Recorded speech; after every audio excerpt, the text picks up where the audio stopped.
नमस्कार दोस्तों, स्वागत है आपका अपने YouTube चैनल ISBCS अकेडमी में। और आज का हमारा जो टॉपिक है पॉलिटी में, वो हम लोग सर्वोच्च न्यायालय यानी कि सुप्रीम कोर्ट के बारे में पढ़ेंगे। तो इसकी संरचना, इसके कार्य क्या क्या होते हैं और अभी तक इससे प्रीवियस ईयर क्वेश्चन पूछे गए हैं, जो कि विभिन्न PCS परीक्षा हो गई, UPSC हो गई या फिर वनडे एग्ज़ाम अदर जिसमें भी पूछे गए हैं प्रीवियस ईयर क्वेश्चन, आपको सारे आज यहीं पर आपको एक साथ उपलब्ध हो जाएंगे। तो चलिए हम लोग स्टार्ट करते हैं अपने क्वेश्चन। तो सबसे पहला जो है कि भारत में उच्चतम न्यायालय जो है सुप्रीम कोर्ट, उसका उद्घाटन हुआ था, यानी कि इस्टेब्लिश कब हुआ था ये? तो ये हुआ था 28 जनवरी 1950 को इसका उद्घाटन हुआ था। भारत के उच्चतम न्यायालय के न्यायाधीशों की अगर वर्तमान स्वीकृत संख्या देखी जाए तो है 34। इसमें ही आपके मुख्य न्यायाधीश भी इसमें शामिल हैं। तो एक मुख्य न्यायाधीश, बाकी 33 अन्य न्यायाधीश जो है टोटल अभी स्वीकृत संख्या है। भारत के सर्वोच्च न्यायालय की स्थापना हुई थी तो भारत के संविधान के द्वारा 26 जनवरी जो 1950 को इसकी स्थापना हुई थी, भारत के संविधान के द्वारा।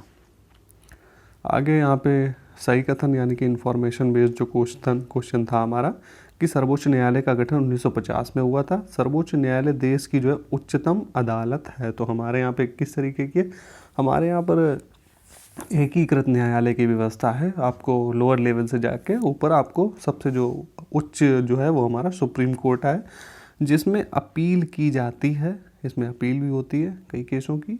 सर्वोच्च न्यायालय जो है कोर्ट मार्शल के साथ अन्य किसी भी उच्च न्यायालय या फिर अदालतों की सुनवाई कर सकता है।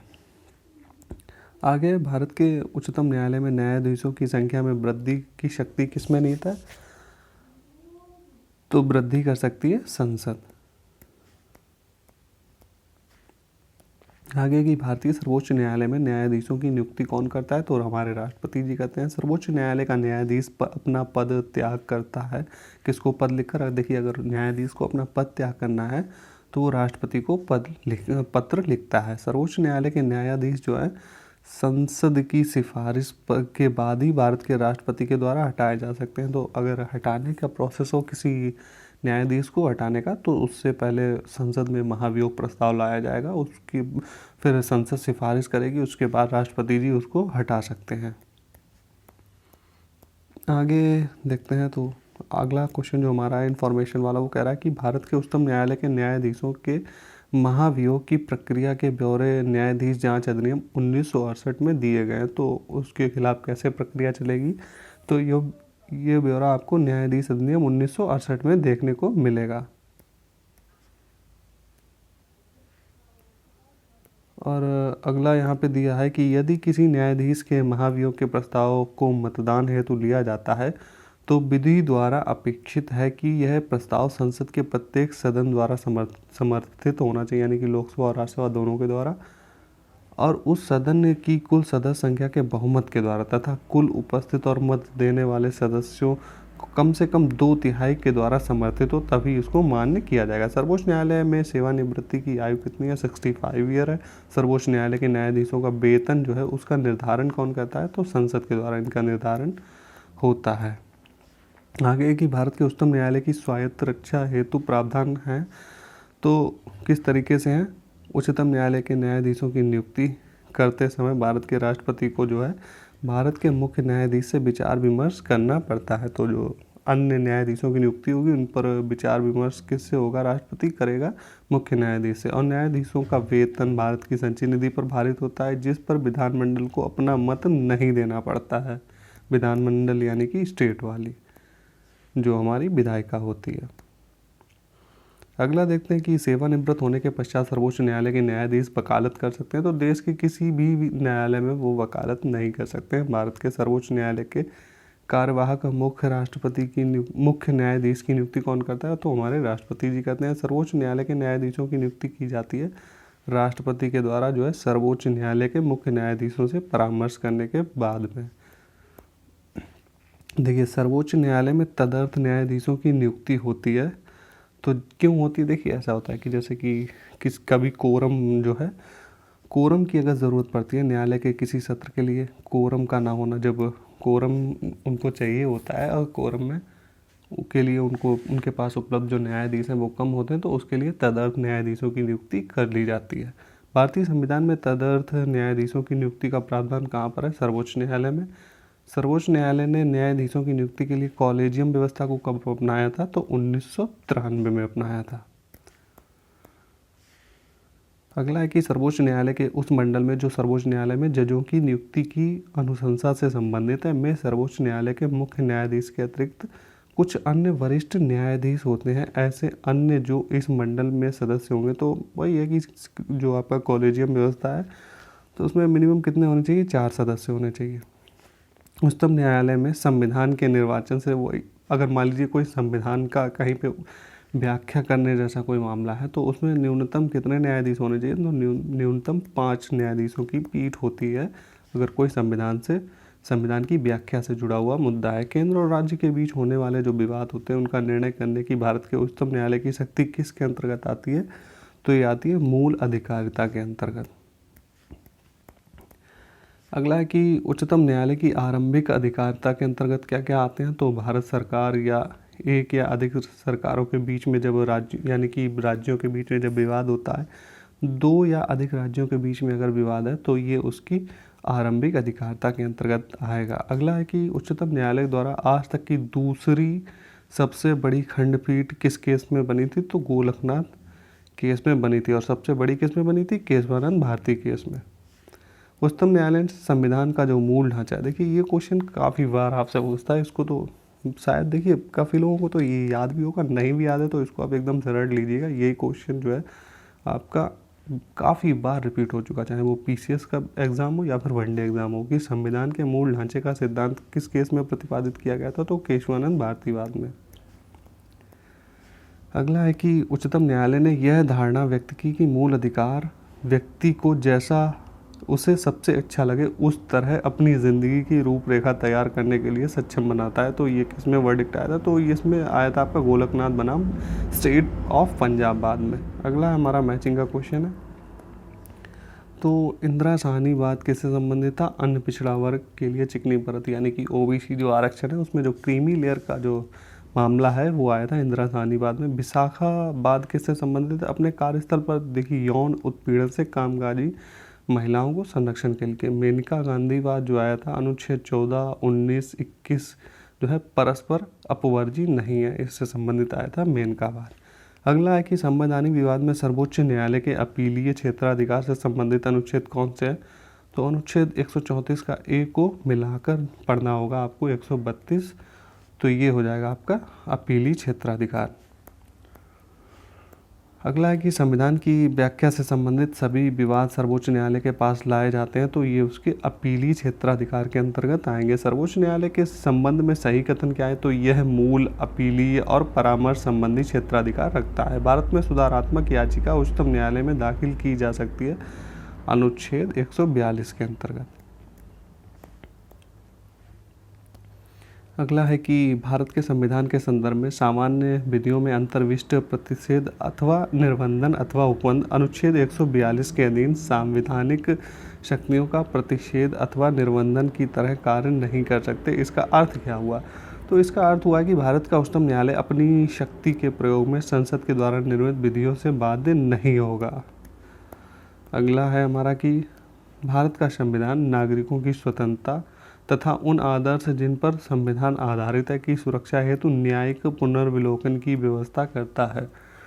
तो अगला देखते हैं हम लोग कि उच्चतम न्यायालय को उसके द्वारा दिए गए निर्णय अथवा आदेश का पुनर्विलोकन हेतु अधिकृत करता है। तो कौन सा आर्टिकल? पुनर्विलोकन का आर्टिकल आपका है 137 यानी कि 137 में जो है न्यायिक पुनर्विलोकन यानी जुडिशियल रिव्यू का प्रावधान दिया हुआ है।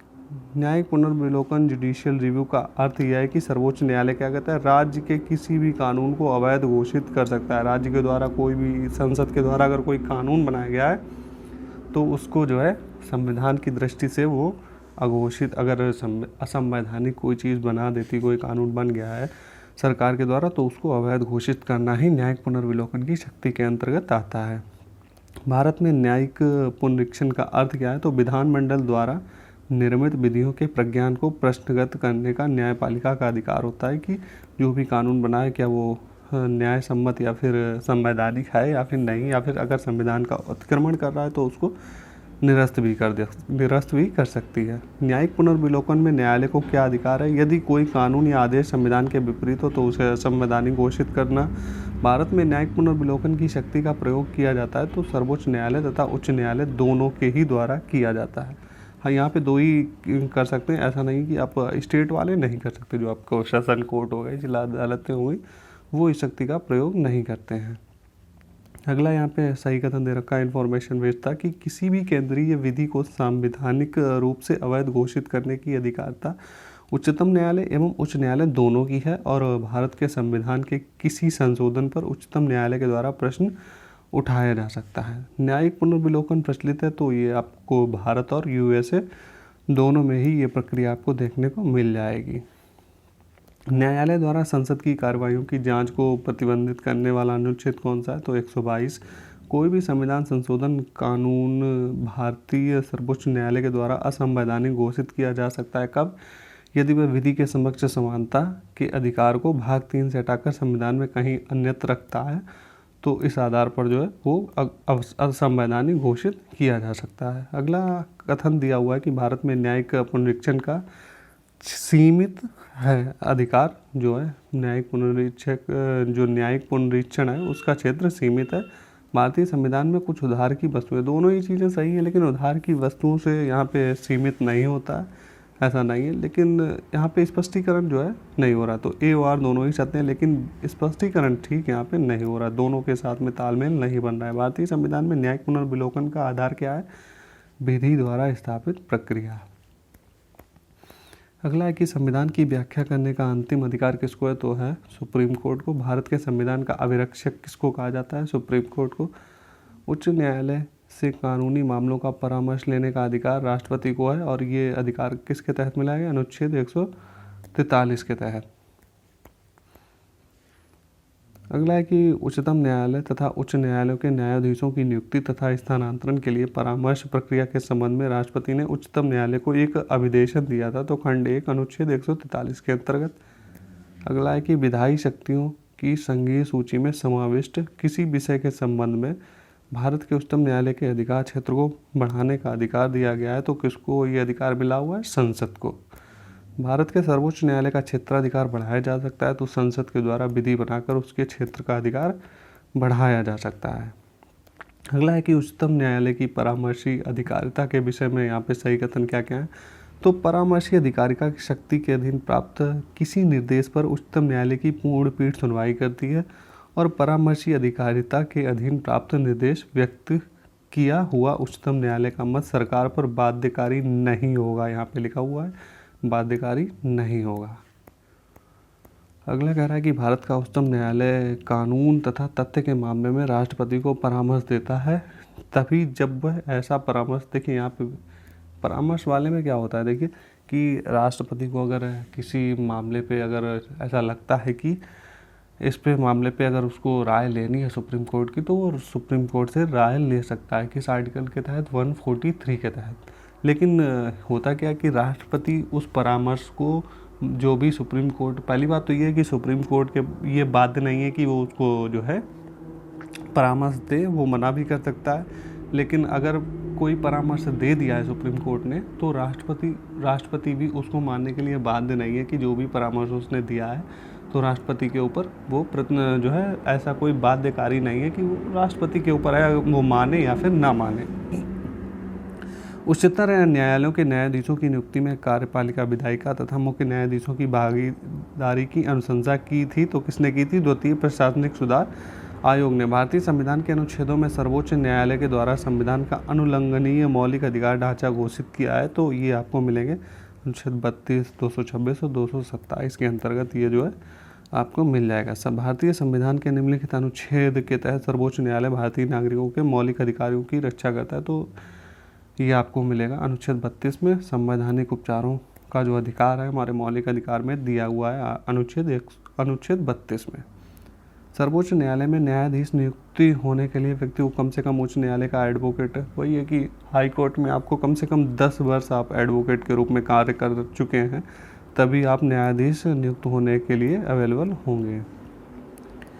मैं भारत के संविधान के प्रति सच्चा विश्वास और सच्ची निष्ठा रखूंगा। देखिए वही पूछा गया है कि ये जो है भारत की संप्रभुता और अखंडता को बनाए रखूंगा, अपने पद के कर्तव्यों का निर्वहन करूंगा, संविधान और कानून की रक्षा करूंगा। तो ये जो शपथ है किसके द्वारा ली जाती है? तो ये शपथ लेते हैं भारत के मुख्य न्यायाधीश जी। उच्चतम न्यायालय और उच्च न्यायालय की अधिकारिता में आते हैं। तो मूल अधिकारों का प्रवर्तन जो है ये जो है अधिकारिता में आते हैं दोनों की ही, चाहे सुप्रीम कोर्ट हो और हाई कोर्ट, दोनों में।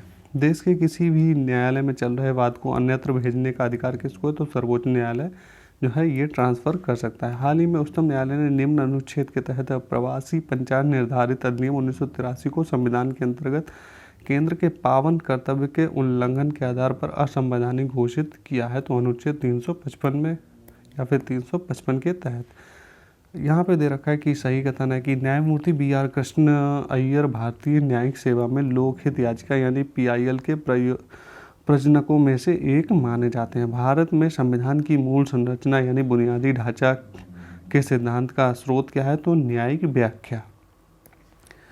भारत का सर्वोच्च न्यायालय एक अभिलेख न्यायालय है। तो इसका आशय क्या है?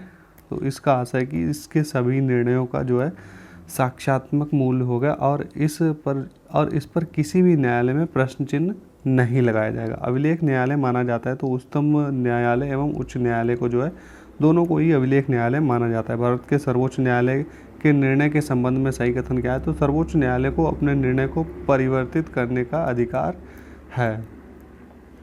अगला है कि उच्चतम न्यायालय मामलों की सुनवाई नई दिल्ली में करता है, परंतु किसी अन्य स्थान पर भी सुनवाई कर सकता है। राष्ट्रपति के अनुमोदन पर वो ऐसा कर सकता है, किसी अन्य स्थान पर भी सुनवाई कर सकता है। अगला है कि TDSAT के निर्णयों को चुनौती दी जा सकती है। तो कहाँ पर? सुप्रीम कोर्ट और हाई कोर्ट में। जनहित याचिका शुरू की गई थी तो ये एक न्यायिक पहल पर। जनहित याचिका की अवधारणा की शुरुआत अगर देखें तो वो भी थी USA से। PIL क्या है? तो इसकी फुल फॉर्म है पब्लिक इंटरेस्ट लिटिगेशन। अगला है कि जनहित याचिका यानी PIL प्रस्तुत की जा सकती है तो सुप्रीम कोर्ट और हाई कोर्ट दोनों में ही की जा सकती है। लोकहितवाद मुकदमे की संकल्पना का उद्गम देश कौन सा है? तो USA है। भारत में न्यायिक सक्रियता संबंधित है तो जनहित याचिका से संबंधित है। इंदिरा शानी बनाम भारत संघ मुकदमे में सर्वोच्च न्यायालय का निर्णय किससे संबंधित है? तो इस बात में जो है सरकारी नौकरियों में OBC के आरक्षण को लेकर यहाँ पे मुद्दा उठा हुआ था। अगला है कि सितंबर 2003 में न्यायालय के एक निर्णय से भारतीय समाज में महिलाओं की स्थिति प्रतिष्ठित हुई। वह न्यायालय कौन सा है? तो भारत का सर्वोच्च न्यायालय। यह निम्नलिखित अनुच्छेद में विहित है कि भारत के उच्चतम न्यायालय की संपूर्ण कार्रवाई अंग्रेजी भाषा में होगी। तो ये बात लिखी है भारतीय संविधान के अनुच्छेद 348 में। समलैंगिकता संबंधी सर्वोच्च न्यायालय का निर्णय संबंधित है तो ये IPC की धारा 377 से संबंधित है। उच्चतम न्यायालय ने कहा कि केंद्रीय अन्वेषण शाखा यानी कि CBI एक पिंजराबंद तोता है। तो ये जब कोयला आवंटन घोटाला बात था तो उसमें जो है सुप्रीम कोर्ट ने कहा था कि CBI जो है वो एक पिंजराबंद तोते के रूप में काम करता है। अगला जो हमारा चैप्टर है राज्यपाल, तो इसको हम लोग गवर्नर को नेक्स्ट वीडियो में देखेंगे। तो आज के वीडियो में हम लोगों ने सुप्रीम कोर्ट के जितने भी क्वेश्चन अभी तक बने थे तो हम लोगों ने सारे डिस्कस कर लिए हैं। तो चलिए फिर हम लोग मिलते हैं नेक्स्ट वीडियो में।